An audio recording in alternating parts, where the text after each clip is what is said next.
8 red cards, 10 goals, 11,500 in Ennis watching the All Ireland finalists go at it again. One game left in Division 1A and 0 teams relegated. Officially, anyway. I'm Conán Doherty and I am pumped to be joined by the Irish Independent GAA sage, that is Colm Keys, along with Kilkenny legend Eddie Brennan. Eddie, we'll get into the post-mortem in a second, but I thought this Hurling League was supposed to be a bit of shadow boxing. Yeah, I suppose yes. The dilemma continues. The question is, the value of the league and different things. And I would have felt that. I suppose for managers, the question is it game time? Is it getting lads a bit of time on the field with your experienced fellas? You look at how Limerick are using the league, and then I think it's when you roll into round 6 or whatever, the final round, you're kind of going, okay, we're now in touch and distance of a league title, and then we take it on, and we kind of sometimes wonder, do we get the full-blooded matches? But it's been probably a good league, to be fair. I think there's been some really good stuff in there. We've seen some great games. Like you go back to last weekend, was arguably the standout match so far. But then, look, at times, I was in there Sunday and God, it had the feel of a challenge match about it, which is strange given the teams that were playing. But yeah, there's a lot to play for now. And I think what happens now is everybody comes to life because relegation is real. And now there's a piece of silverware on the line as well. So it'll be interesting to see, and you'd be looking at some of the possibilities here. Like, could it be a Tipp Limerick league final and they're going at it? Is it 2 weeks later inside in Easter Sunday? And we often, I know when the round robin started, we talked about that and said, will there be shadow boxing? I think there was one clash with possibly, I don't know who was in the league final, but they were playing again a week later. Was it Clare maybe in Limerick or something like that? And you kind of question then, for me, if you're in a final, you go all out, you try to win that final, and then you deal with what comes after that. But there is that, I suppose, decision to a degree that a manager has to make. But I suppose if I'm to use the Limerick example, you'd say they're in a healthy position, and I pity John Kiley because I'm just going to fast forward myself into the dressing room the night that he announces the team that's going to play Tipperary. There is going to be a lot of very disappointed faces looking back at him because they have ferocious competition for that. So he'll have got a lot out of the league, and then look, other teams now. We have, there's a scramble to get out of the drop because 2 are going. Yeah, well, there wasn't much scrambling from a Kilkenny point of view, so we're going to start with Kilkenny v Tipperary, Nolan Park, and ironically it was Tipperary who were purring, excuse the pun, it wasn't the Cats. They looked good, they looked effortless, but we have to, I suppose, get into it straight away because we have a lot of cards to get through. Referee Sean Stack was very busy. There were 4 red cards, 3 for Kilkenny. First came for Tipp. Colm, we'll just have to go through them all at once almost. Like Derek Ling said he didn't see a red card. I definitely saw at least 2, maybe 3. So Alan Tynan gets the first. He's sent off. He's coming in on Cian Kenny on the sideline. Maybe it looked worse than it actually was. I don't think he really fully caught him. David Blanchfield was the first Kilkenny player to get sent off. His was probably maybe the worst on the day, but he actually didn't even get a red card. He got 2 yellow cards. The first one sort of caught with the elbow on Dar McCarthy, but I'm not even sure there was much malice on that. He did catch him though. Michael Kerry got sent off for reacting to Darragh McCarthy, but McCarthy is probably lucky enough that he wasn't at least spoken to. I mean, his hurd catches Kerry high, and then Jordan Malloy with the clip on the back of the helmet. That was the second yellow. First yellow, when you look back on it, was very soft, to be honest. Conor, I think David Blanchfield was a straight red, and the yellow card went to Michael Carey in that instance.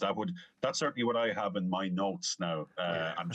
When you said that, I took out the old program to see why above Michael Carey, and I think Michael Carey subsequently got a straight red as well for the incident with Darragh McCarthy a couple of minutes later. Now, there's a possibility that maybe Michael Carey's was only a yellow card. That's a possibility. He still would have been red carded anyway, but obviously he wouldn't have the suspension hanging over him now for the Limerick game this weekend. I thought straight off David Blanchfield's was the most obvious red card from a Kilkenny point of view. Michael Carey's, as I said, borderline for me, maybe yellow, but he had the yellow carrying from just a few minutes beforehand. So, he was going to be red anyway. Alan Tynan, yes, unlucky. No contact. At the time, and I was behind it in the press box, I thought there was a slight glance. But you look back and you say, no, Cian Kenny just got out of the way in time.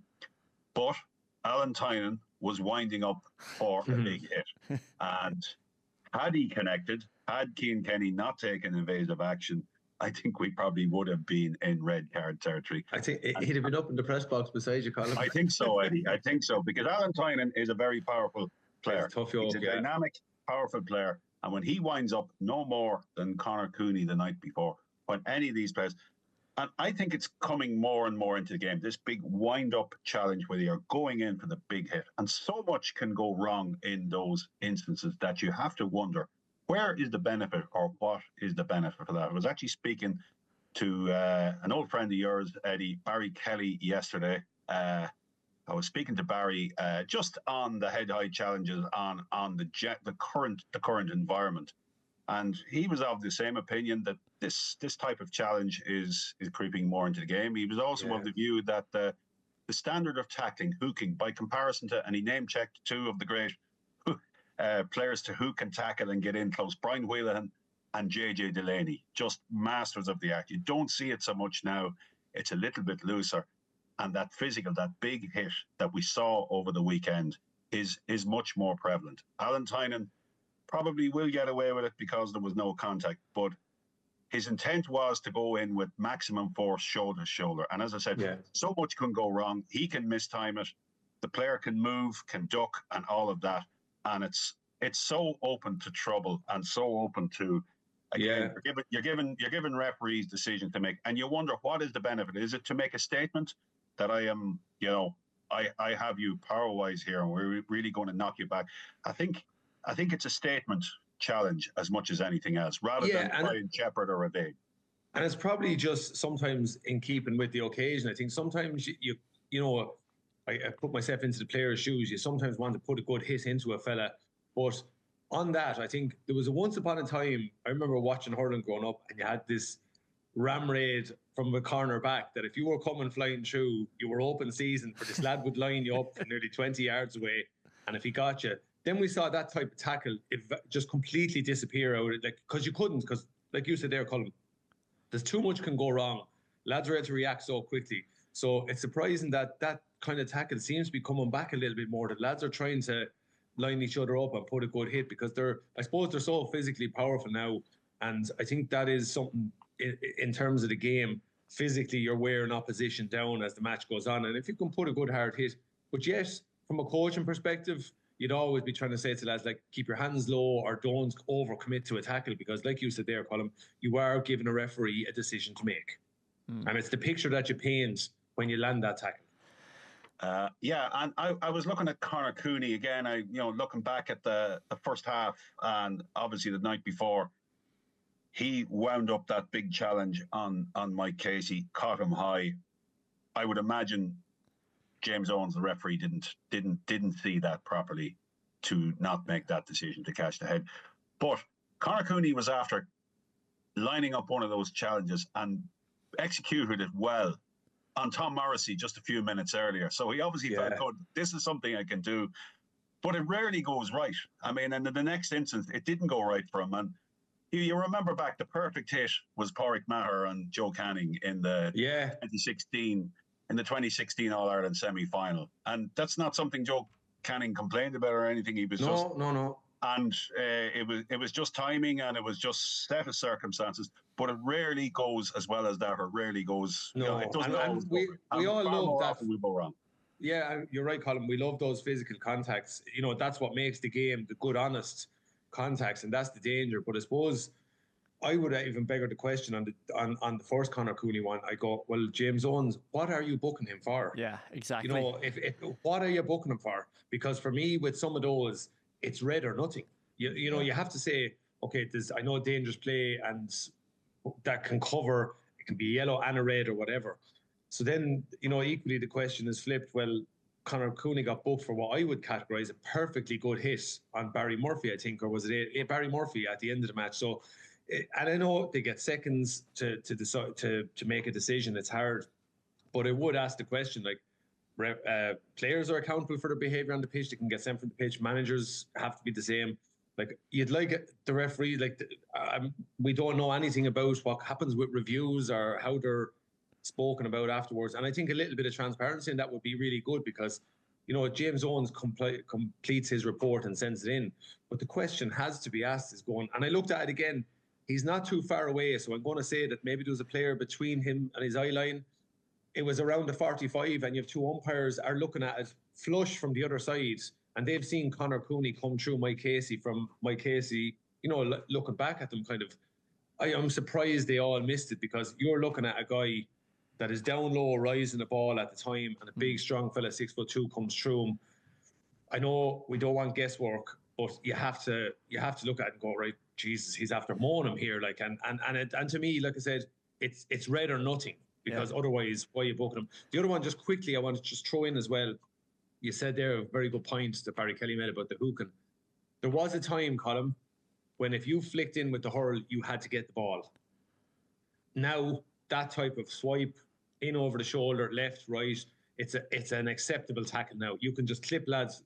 We've seen it going on the whole time. It's become very commonplace, I would think, over the last 3 or 4 years, that you can hit. I remember David Reedy got one down across the top of the head in a Munster final one year at the very start of the match, and you're kind of going, okay. So that type of tackle, to me, is going completely unchecked now. If you swiped in across the lad before, it was a booking, and if you didn't get the ball, it was going to be a free at the very least. And I think that's a tackle that has definitely become acceptable.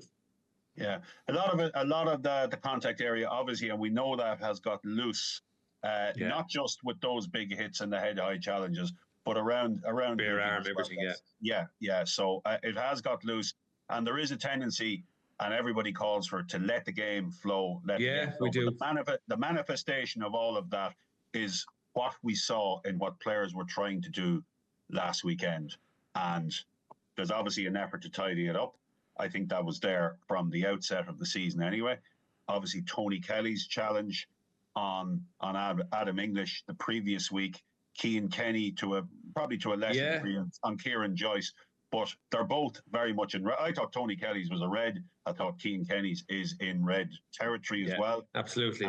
And when they weren't punished, obviously, in accordance with the letter of the law, there was a reminder last Thursday night to referees, we got to enforce it. And then Conor Cooney got away with his first chance. So that's on all the referees' minds. Yeah. And then you get what you got on Sunday in the two games. And just one final point on that, Colm. I think we can, and again, we can go through assessing referees, which is tough and it's not fair at times, right? Because I would argue, I think there's a refereeing crisis in the country as a whole, just with everything trying to recruit and all that. And it doesn't help that we're talking about it either. And I've been critical of referees myself, and you said you shouldn't be. There's I suppose pros and cons in that or whatever. But I think the point I want to make is, as a player, right, you have to also be honest with yourself. And I'm sure David Blanchfield or the lads, themselves will be mulling over this, said, okay, am I to blame here to a certain degree? Have I to take responsibility for my actions? Did I give him, you can turn around and blame someone if you want, but the reality is David Blanchfield, I think, has a foul and he reacts. So you're kind of going, to me, that's where your in-game smartness has to come to the fore there, going, okay, the opposition have just lost a player. We don't need to do anything silly here. Let's keep our focus. We have an into this game that we were playing second fiddle to for long periods. Now we have an opportunity with a numerical advantage. And players themselves, like I know myself, I've been sent off once or twice. I'd even argue the league final in 2009 that I went in hard on Paul Curran that I only got a yellow for. If I had to been sent from the pitch that day, I have to be honest, I'd have no arguments. I cannot turn around and blame whoever the referee was. I cannot turn around. I think it was John Sexton on the day. I couldn't turn around in the cold light today when I sit down and look at that. So I think there's an element to that too that shouldn't be lost in this, that players have a responsibility. I do take the point that the lads made that whatever communication the refs are getting, that should filter down to everybody, and managers then will coach accordingly. The human nature being, We will push the boundaries. Player have been in that position. You will push the boundaries to a certain degree, and you'll play to what a referee is reffing. But I think there's an honesty side of that you have to sit down afterwards and say, am I to blame here myself to a certain degree? And you have to take that on the chin. Well, let's get into the performances, lads, because I was reading a very good piece from a very good columnist after the weekend called Eddie Brennan, and he was talking about events that unfolded in Nolan Park. So I'll just read it out what you had written, Eddie. Prior to the red cards, there was very little aggression or control. As a Kilkenny man and a former player, I was beyond disappointed with the level of application. You're playing your neighbours in a league match in your backyard, and you didn't even bring a fight. And that did strike me as well, that the word that kept coming up when I was watching that performance from Kilkenny was peripheral. They were going wide, they were going away. It was almost like they weren't going at Tipperary. You know, some of the stuff that I don't know if counties have identities or playing styles, but for me, like, Kilkenny is winning your battles, bringing the fight. You know, being the aggressor, like what you're touching on there. And it was like they were trying to get away from that quite literally around the pitch. Yeah, look. Dennis Philpott was one of the mentors and teachers we had in St. Kieran's College. He was a Cork man, God rest him. And he was a guy that left a kind of a little mark on me in terms of, he had this term that hurling was a game of controlled aggression.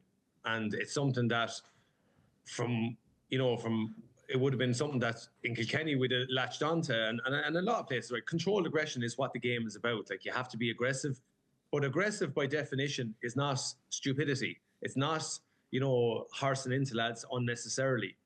It's about being aggressive in how you play from the front. It's being aggressive in how you attack the ball. And I think look, it's the past now, but the guys that I heard with brought that.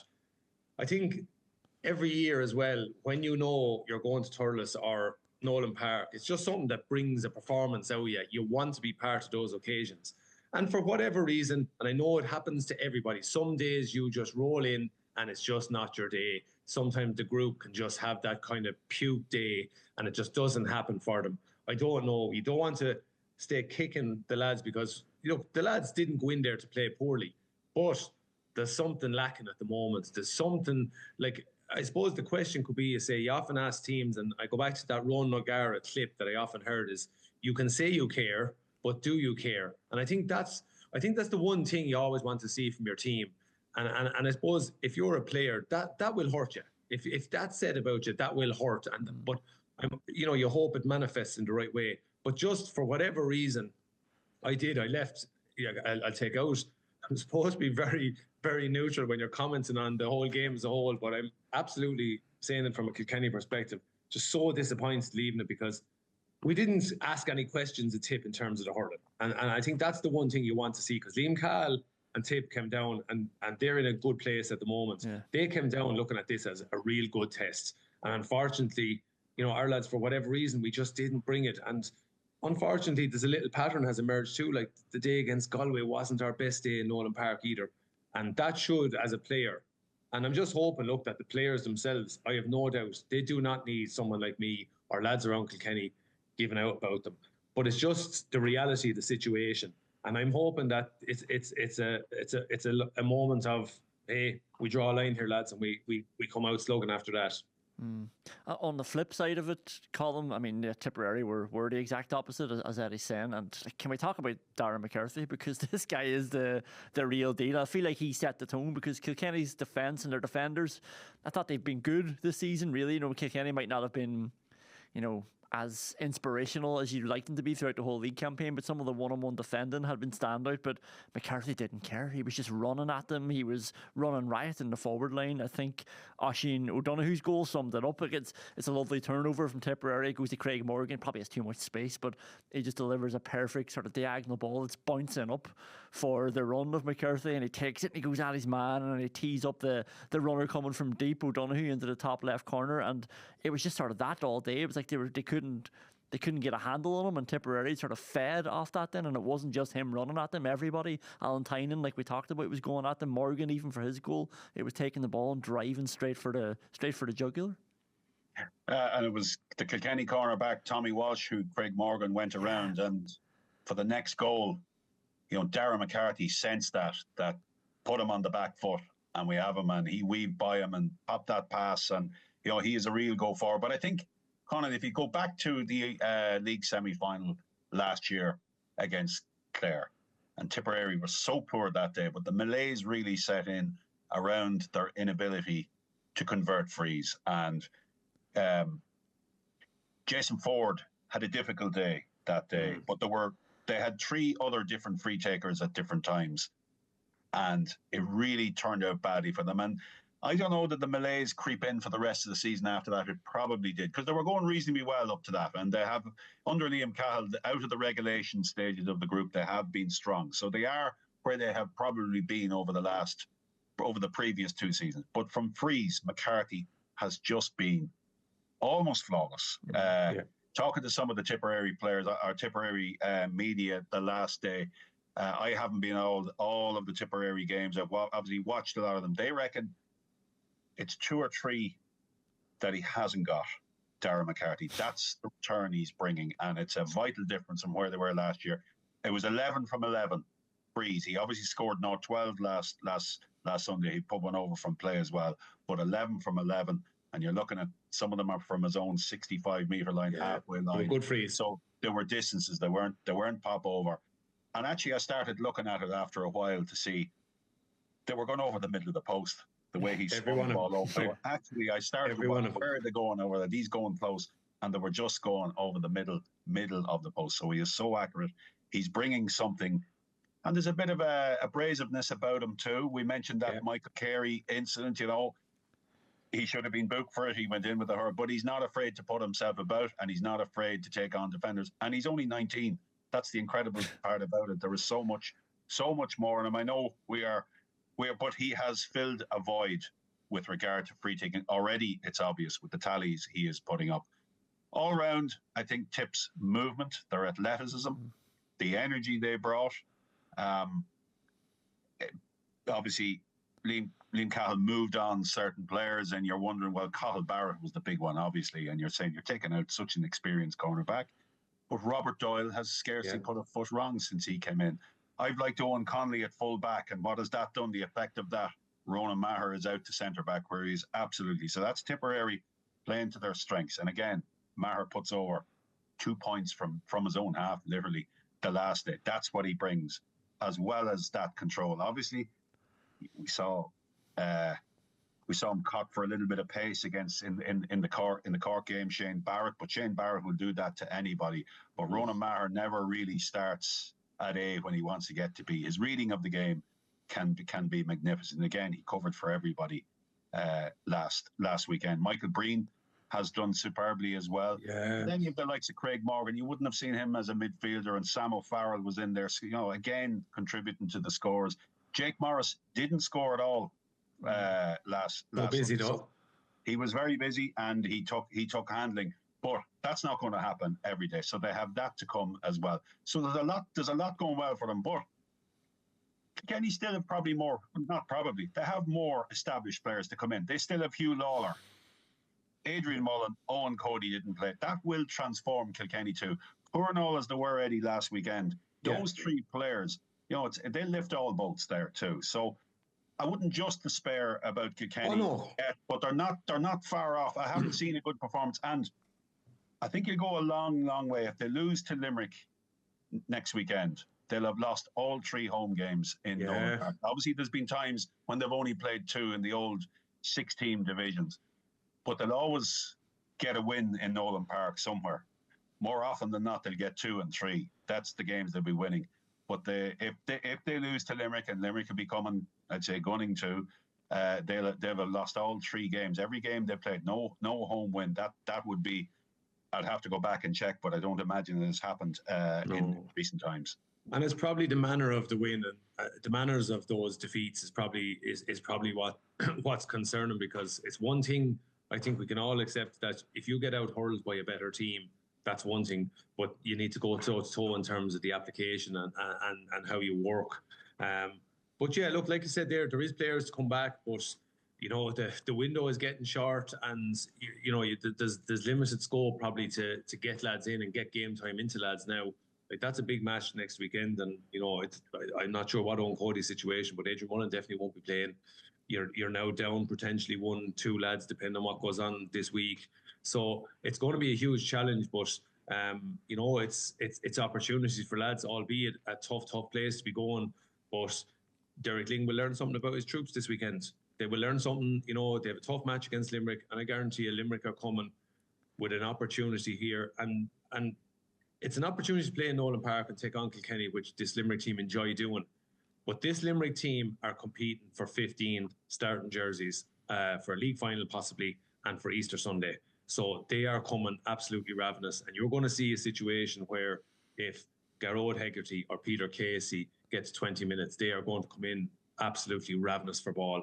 And that's the concern for Kilkenny, is that are we going to be equipped to take them on, because we know what they're going to bring. And I suppose that's the challenge that Derek is going to have to throw down to his players this week. Great stuff, lads. Let's take a quick breather and we'll come back with the other games. I saw a headline in the Cork Echo and I thought, oh my God, this is just sticking the boot in. It said, 6 of the best for Cork as the banner is lowered. And I feel like that really summed up this occasion, Clare v Cork. I mean, Cork went there with a point to prove. They wanted to take that scalp. They wanted to send a message, and they wanted to tell themselves, I suppose, that this isn't 2024. It's over. That's history. This is a new year, and this is a new Cork, and we're coming back here in 6 weeks' time to do the same again. Like it was like they had that feeling around them, and I feel like the crowd had that feeling around them as well. They came to see a rematch of the All-Ireland final, albeit in the league, and I mean, you have to say Cork just ate them alive. So it was 620 that they ended up getting in the end. But I mean, Colin, like, you must have been impressed by Cork yet again. Conor, I'm round long enough to remember 1998 when Clare were soundly beaten by Cork in the. Clare were soundly beaten by Cork in a league semi-final. They went on to win their last league title, and 6 weeks later they went out against Clare in a Munster semi-final and were destroyed. Now, I'm not saying that's going to happen again, but history is a funny habit of repeating itself. All the suspicions around that time were that Clare trained that morning and they had, to use greyhound racing parlance, they had been locked up. But I'm only just drawing a comparison for history that, there was no doubt about it. Cork went to lay down a marker. Clare had played their big game the week before, and very, very quickly it went away from them. I couldn't believe how poor the defending was for Clare, looking back at it. You see that first goal from Shane Barrett, how it opened up for Conor. Saunders true. Conor Lean, who was so good last year in the closing stages of the championship, just didn't look the same player defending. Conor clearly was only back, so obviously there's some provision made for him. Adam Hogan, who has been outstanding for them, and even very good in this league as well, very good against Limerick the week before. So they really struggled as a defence and struggled with the pace of Cork. And the pace of Cork, and we've spoken about it for a long time, no matter where you look, and they're introducing even quicker players now. You look at Diarmuid against Kilkenny the week before, but Brian Hayes looks like his improvement from game to game.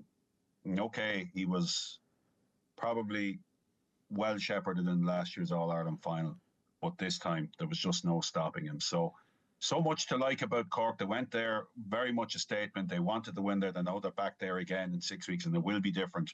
Whether it's 1998 different, I probably doubt that, but things can happen. I don't think Clare were off a yard. It's as if they accepted their fate pretty quickly in that game, which was surprising.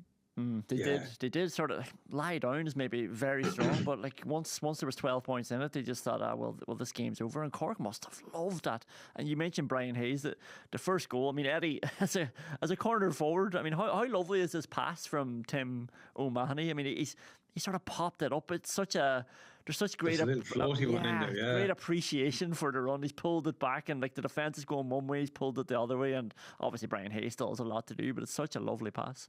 Yeah, no, it is, and this is real. This is Cork. Like, this is what they're capable of when they get that time and space. And obviously, the question is going to be: we've seen this from Cork a few times over the last probably 10 years, whereby you just go wow, and you just enjoy when they're in the groove like that, because I always look back at the 1990 team. I used to love the six forwards they had on the pitch at that stage. You just knew there was goals in these guys. And you're saying for Cork now, like they have arguably 10 real quality forwards. What role they decide with Hoggy, like he still looks quite sharp. They've used him sparingly. But some of these young guys are the real deal. Like Healy took no less a player than like David Blanchfield we talked about him earlier. David Blanchfield's, really got a real dose off him that day because his run and his game gave him so much to think about. And this is what Cork do now. Obviously enough, as Colm said there, the trick is when they roll back here on Easter Sunday, what kind of player is going to be waiting for them? I have no doubt Brian Lohan will be filling them up for this match. The league is well gone or whatever. I think at this stage now it'll be all about that. History hasn't been kind to Clare as well when they're All-Ireland champions. They possibly struggle to come back. They still have a really strong squad. I suppose my concern is where is David McInerney and some of, Conor Cleary, again, it was his first day out, so he's going to be a bit ring rusty. He was trying to get a game time into him. But I suppose the only little thing that in the midst of a thumping, and there was 4 goals got before half time, and, one of them even a little kind of a scuttery one that broke and Eibhear Quilligan mishandles it.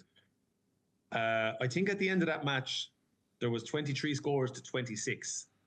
So Clare stayed at it is the only thing, the little green shoot I take from that. Yeah.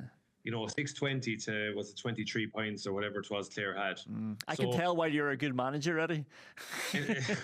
You just look for some kind of positive in that. You look for some little green shoot. And Clare struggles. They had a mountain to climb in the first half. Cork's energy was eating them up. But if you're Brian Lohan, that's the one thing you'd be pleased about. You take that from it and say, don't look like guys at the end of the day, we'll be ready. Okay, he's not going to give them a free pass on that. No way, not in Ennis. But he will poke the bear for them on that. Round 1, they will go all in on that. But again, if you're looking at it now, are Cork getting closer? It looks like they are. It looks like they've added a few more players. Those young guys have made the difference and they're very, very dynamic. And the modern game is that. And then if you can run the legs off opposition, power into them in the match and then unload your bench, that has now become a bit like the rugby. The hurling 5 subs now have become hugely, hugely significant.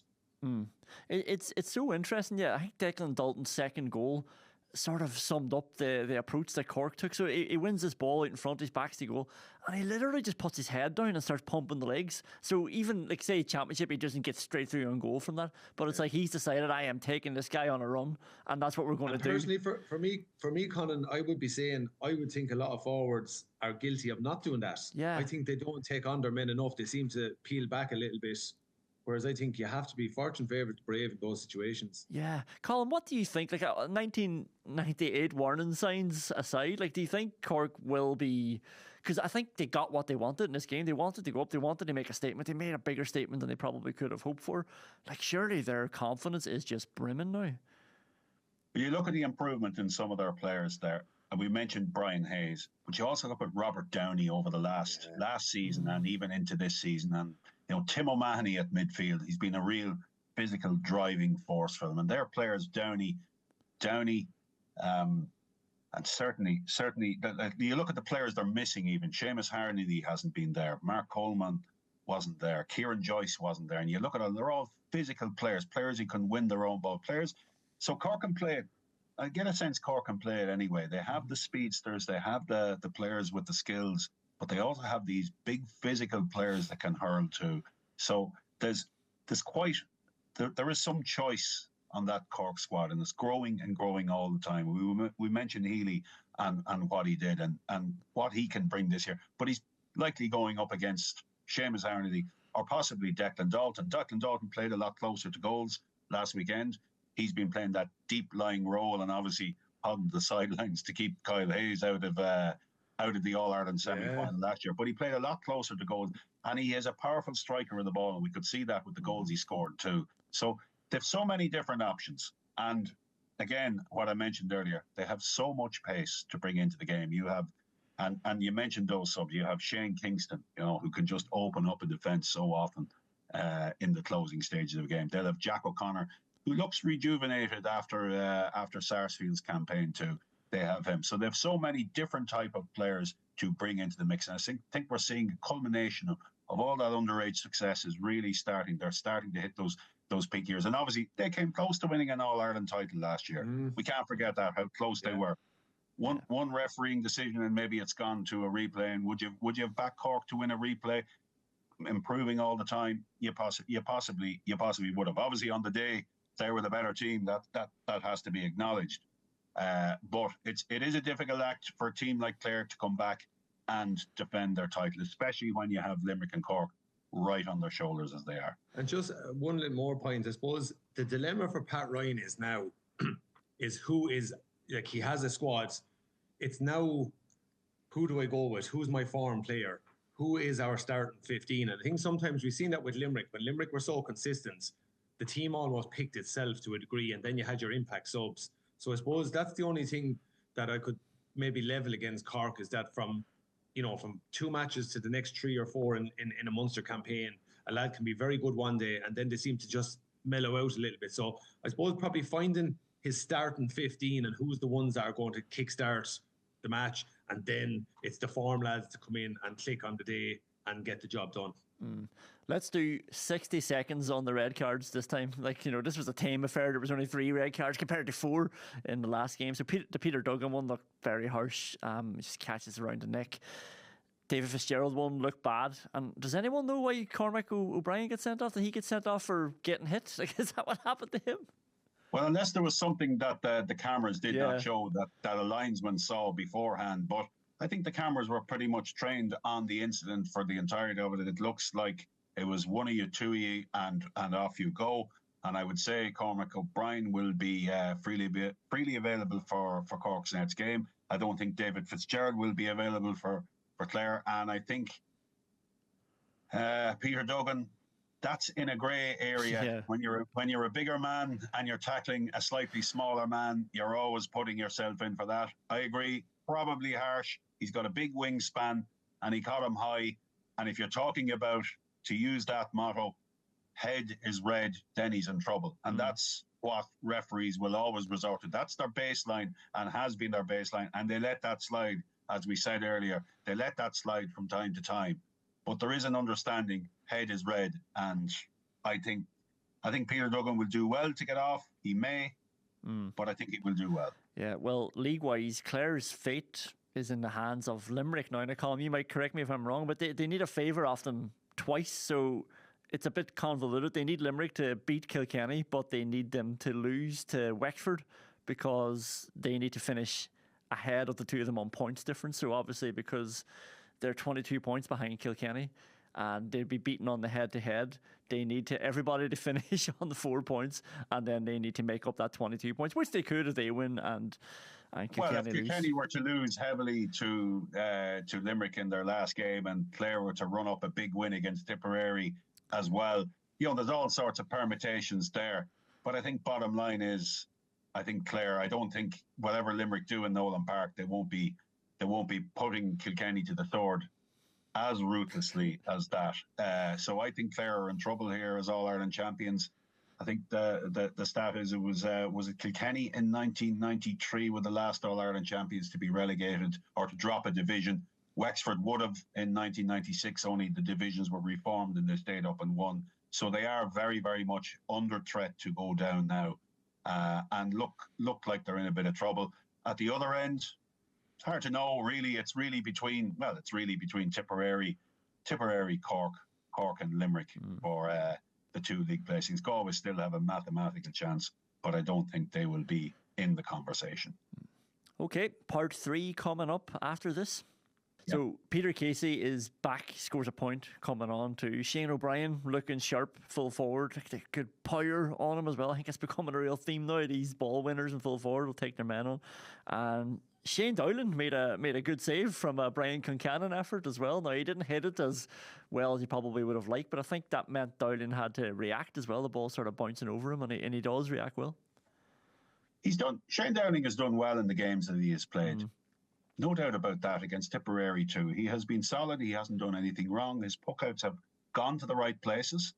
Some of his deliveries, some of his restarts, the last day into Adam English into midfield were were really pinpoint. So he has done nothing wrong, and that's going to be a very interesting battle between himself and Jason Gillan for the number 1 position. Obviously, John Kiley revealed that Nicky Quaid is back doing a bit of training, and there is a glimmer of hope that he may, at some stage in the championship or at the tail end of the championship, he could yet feature. So it looks like he's ahead of schedule, and cruciates are the repair, the recovery.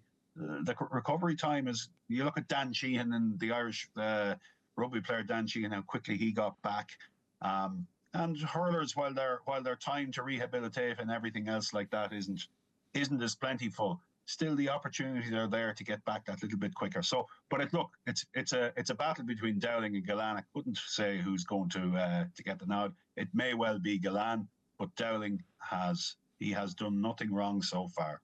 Yeah. Eddie, is there anything that Galway can read into this? I mean, this really is a classic case, isn't it, of one team just needing to make sure that they get the win, and the other team, as Colm says, probably all right, so they were probably taking the foot off the gas, and they're almost going in 2 different trajectories through the league, whereas Limerick are ramping it up nicely, and maybe Galway are winding it down a little bit and hoping to peak later on. Yeah, it's hard to know. I think Micheál Donoghue would have liked probably a better showing down in Limerick, because they look to be in bother, early enough, and they stuck at it. And again, look, he got Cathal Mannion on the pitch as well at the end of that game. But look, I think in the broader scheme of things, like I said, sometimes I'm not coming across as a cup half. You're always looking for the cup half full from that point of view. I think Micheál Donoghue won't be. It's probably the manner of it. It's just, but then they met Limerick on a real heater the other night. Like, Limerick were just on song the other night. They have guys chomping at the bit, and we've spoken about that earlier. So Limerick are in a different position now than Galway. Galway are Micheál Donoghue is trying to build up these lads. He's trying to find his pillars around certain positions, and to me, looking at that, it's Fintan Burke at 3, it's Gavin Lee at 6, Pádraig Mannion 5, and they'll fill in around that. He'll just be disappointed with possibly, like, again, I like Monaghan and Keenan Fahy at midfield. I think it's a nice combination. But if you're looking at where they're going and what they're taking on, okay, they've always shown that they're capable of taking on this Limerick outfit over the last couple of years. But I don't think he'll go deep diving too much into that performance. I don't think he'll stick them too hard over this. Yeah, there's little fixes that he'll want. There'll be little targets that he'll like to rectify. But I think what seemed to be was that they just couldn't seem that losing Conor Whelan was significant too, because he is a talisman for this bunch. But they just couldn't seem to find that quality ball. And I think that's as much down to this was real gold standard Limerick the other night in terms of their forwards and their midfielders hunting down Galway players. They did not give Galway a second on the ball. They were really, really right up in their faces. So I suppose there's the challenge for Galway. But I think if Micheál Donoghue is looking at it, he'll know that, well, where he's going with these lads and what he wants them ready for is a Leinster campaign, and they may not get that. So he'll be looking at building that up over time. Yes, when he gets to an All-Ireland series, that'll have to be fixed. But for a Leinster campaign, there's some low-hanging fruit for him after this. How would you approach that if you were in there, if you were Micheál Donoghue? Like, are you doing a bit of video analysis, albeit the league, albeit circumstances? Are you grabbing a few clips of what you want to talk about on a Tuesday night, going through it very quickly and then leaving it there? Or are you even doing that? You probably are, but I think your video analysis session now, when you're going from week to week, that's tricky. That's hard because, players are in a heavy block of programs. So there's the time that you're going to look for lads to sit down. So they're going to sit down for 30, 40 minutes before training session, then go out and go into that. There's a lot to fit in on week to week. But I suppose what you're looking for there is you'll have your values that you look for, that you set up for, and say, look, this is what we're rating our players on. This is what we look to as our gold nuggets in terms of what our style of play is and what we're trying to do. So you go look at those really, and you try fix those. And to some degree, you find that sweet spot. You're not going to give your players the kind of soft pass, but at the same time, you try put a bit of context on it and say, where does it sit in for our value? Yeah, sometimes when you're playing second fiddle to a Limerick team and they're in that type of form, it's very, very hard to probably stop that. And I think that's what Micheál Donoghue would look at from his management team, say, how do we interfere with the game as such to stifle their influence on the game, or to stifle when they're on the heater like that. And Limerick have shown that they are very difficult to do that. And they're also masters of, when you're on a bit of a heater, they find a way to slow down the game. So I think that's what Micheál would look at. He would look at it from a management point of view and say, how do we help our players on the pitch here, or how can we change up that? Would possibly be something he'd be looking at. But Micheál Donoghue, at the end of the day, lads, is building this team for championship. He is getting ready for Nolan Park on Easter Saturday. That is the be-all and end-all for him, because he knows that if he gets a result there, if they can come to Kilkenny and get a win, and they've shown over the last few seasons they've been very close to getting that win in Nolan Park, that if they get that, their Leinster campaign then is in a good place. I have a concern for Galway, Eddie. I have to say, I'm not so sure who the new players coming through that are going to make a difference. I think Micheál Donoghue will still be looking to the established pillars on this team, very, very much so. I'm not so sure the personnel is going to change that significantly, what players are putting their hands up. I think obviously Gavin Lee has been a success at centre-back. He's a very, very good distributor. He can score. That looks like a good midfield. I think Keenan Fahy's best position is probably there with Tom Monaghan. But I think you're still looking at Cathal Mannion, Conor Whelan, who hasn't had a great league campaign. Okay, he got injured and he went off the last day, but he hasn't been as prolific as he has been in the past. You're looking at Cathal Mannion, Daithí Burke to come back. So I'm not so sure where is the talent, the new talent coming through. It is yet to really manifest for Micheál Donoghue and Galway. They've tried a lot of players, but I thought that was a pretty heavy defeat on top of Tipperary in the opening day. And I think the Galway game, or the Cork game now, you're talking about taking on how have you performed against the best three teams in the league? And I think, there'll be some significance to that Cork performance for Galway now. Should they lose heavily again to Cork, they'll have lost heavily to Tipperary, Limerick and Cork. And that's not a good league campaign when you don't have players really putting their hands up high enough. Yeah, no, I'd agree with you on that point, that he seems to be still pulling off the same crew of lads. As I said, the only plus I would look at, and down in Nolan Park today, I just thought Gavin Lee looks to be his fix at 6, and it frees up Pádraig. I think Pádraig Mannion's best position is 5, and by fixing the 6th position, he doesn't have to play him there and plays him where he gets more out of him. But no, I'd agree with you there. And like Daithí Burke has had a few little injury issues. He's whatever. He has a lot of mileage on the clock. A great player for him. But unfortunately, Mother Nature, doesn't wait for you in terms, and you're not going to get any faster. So that's the issue there. They're great guys, they're warriors. But I suppose if you still go back to the team that served him so well back in 2017, there's still a couple of them are still there. David Burke came back in the other day. So, like I said, I agree with you. I think they're getting it hard to move away from them, not by choice. I think it's a necessity here that the players are not pushing through, and we hark back to Galway minor teams that were prolific at the end of the last decade and even into this decade, but they haven't really delivered the bounty that may have been expected. Now minor is different; it's under 18 now, under 17, so you can't really depend on it.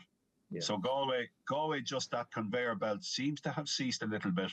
And while Anthony Burns showed up well in one of the early games, you just wonder, would he push one of the established players out in the full forward line? Yeah, I have my doubts at the moment. And I agree with you too on the last match.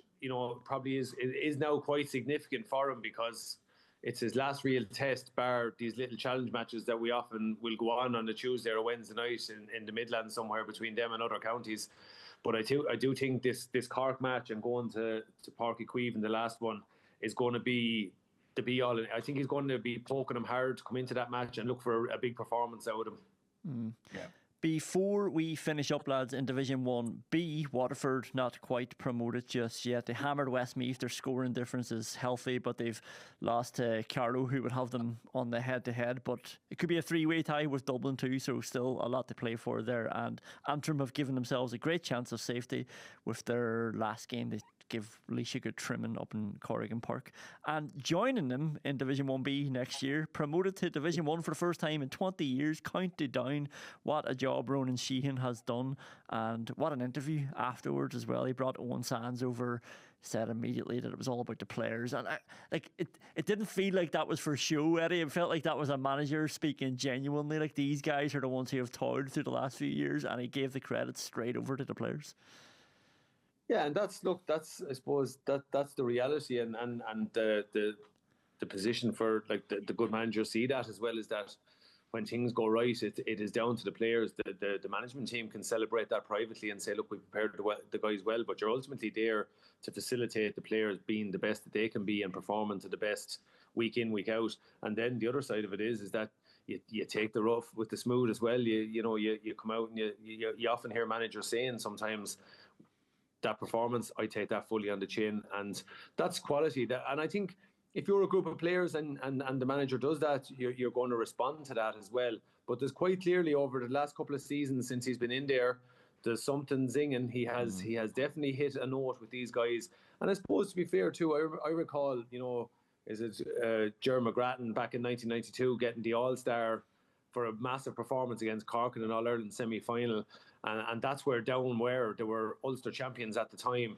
And, they've probably lost their way a tiny bit, but there's pockets up there, and they live, sleep and breathe hurling, up around Ballycrennan, around that area. So it's good to see. It's a good story. And I think if you're looking at, I spoke a couple of weeks ago about, the lads were talking about Willie Maher's job. I think if you can get your second tier and your third tier really competitive, I think having that 1B really competitive and then your 2, that's what's going to lead to, we see Donegal making good strides as well. So that's where you generate, you have your show pony as the 1A where all the top teams are. Then after that, your next best. And if you have a right good competition, and that division has thrown up some good stuff. Like there's Offaly now, coming up. So, which wouldn't have been foreseen maybe. Yeah. And now you have a good scrap now with the other 3 to try to get that other spot. Yeah, and like they're coming up into a division now that will have 2 of Clare, Wexford and Kilkenny in it next year as well. So in terms of the show pony games, it'll be played up in County Down as well. And Colm, I think if Antrim, now they've played all their games, but they might have done enough already. If they manage to stay up, I think the significance of having 2 Ulster teams back in Division 1, Division 1B is huge as well. It's great, Conán, and it has been a good league for those Ulster, like Donegal beating Kerry, huge milestone, and now Down going back up. And as Ronan Sheehan, and he sounds like one of the great hurling evangelists. He mentioned Lee Chin coming, possibly Lee Chin, obviously of Wexford go down, on possibly Tony Kelly coming up to the Ards Peninsula. And that's really where the heartlands are. So that'd be very, very special for Down hurling to have players like that if they continue to play and if they are relegated and if they're part of the squad. A lot of ifs there. But Down are growing the game. It's not just the Ards Peninsula. The players from Breda and Leitrim, and Ronan Sheehan himself is Newry based, so it's getting around. It is a great story. I think this is his 7th year there. There's been improvement. Picked him up in 2B. But he sells it really well, and that's very, very important. And he's not afraid to invite coaches from outside. Trevor Fletcher, yeah. Dermot O'Sullivan. He's had so many different coaches up in the past. There's no doubt about it. If you have a leader like that, who's persistent and who's vocal and who's expressive and passionate, and that has all helped. And obviously, he's from Down. It makes a difference. He really, really cares about it. He cares about pushing Down up the grades. It's something they can really look forward to. They have a Joe McDonough campaign. Obviously, that's going to be pretty tough and a real measure for them. But the league is their bread and butter, so to speak. It's where they really test themselves for improvement, for that barometer. And the barometer really reads well for them, coming up from 2B now up to 1B. And what's a big plus, I think, just the other point on that is, you will now have 14, 15, 16-year-olds, and if they're playing hurling with their club and they're looking at that, they now have guys that they're looking up to. It's going to be a promotional positive. Yeah. Eddie, Brennan, Colm Keys, thank you very much. That was great stuff. I really enjoyed it. Really enjoyed the Hurling weekend, and we've got one weekend left before the league finals start. It's all about to kick off. Thanks very much for listening, and we'll chat to you soon.